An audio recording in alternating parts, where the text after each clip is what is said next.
ஆத்ம வணக்கம். ஆத்மபிதா சுவாமி சிவானந்த பரமஹம்சர் அவர்கள் அருளிய பிரம்மா தாமச குணமாகும்.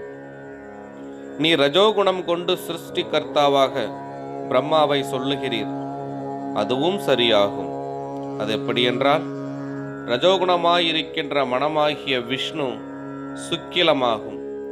அந்த சுக்கிலத்தை கொண்டாகும் அகங்காரமாயிருக்கின்ற பிரம்மா சிருஷ்டிக்கின்றது.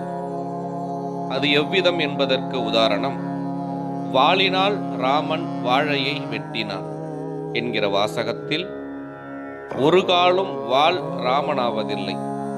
வாள் என்று சொல்லுவது ஒரு பொருளாகும், வாழை என்று சொல்லுவதும் ஒரு பொருளாகும். வாழை என்கிற பொருளை வாள் என்கிற பொருளை கொண்டு ராமன் வெட்டியதாகும்.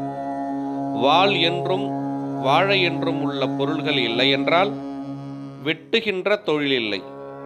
இப்படியேதான் ரஜோகுணம் என்று சொல்லுகிற விஷ்ணுவென்கிற சுக்கிலம் ஒரு பொருளாகும்.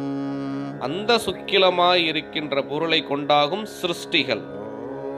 அந்த பொருள் இல்லை என்றால் சிருஷ்டி இல்லை.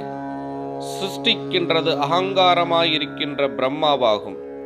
அந்த அகங்காரம் இல்லை என்றால் சம்யோகம் என்கிற புணர்ச்சி இல்லை. அந்த அகங்காரம் உண்டாய் இருந்தும் மனம் இல்லையானால் சம்யோகம் என்கிற புணர்ச்சி உண்டாவதில்லை. மனமாகிய சுக்கிலம் நிமித்தம் அகங்காரமாயிருக்கின்ற பிரம்மா சம்யோகமாகின்ற தொழிலினால் மேற்சொன்ன ரஜோகுணமாயிருக்கின்ற சுக்கிலத்தை கொண்டு சிருஷ்டிக்கின்றது. இதனால்தான் ரஜோகுணம் கொண்டு பிரம்மா சிருஷ்டிக்கிறதென்று சொல்லுகின்றது. ஆகையினால் பிரம்மா ரஜோகுணம் அன்று தாமச குணமாகும். ஆத்ம வணக்கம்.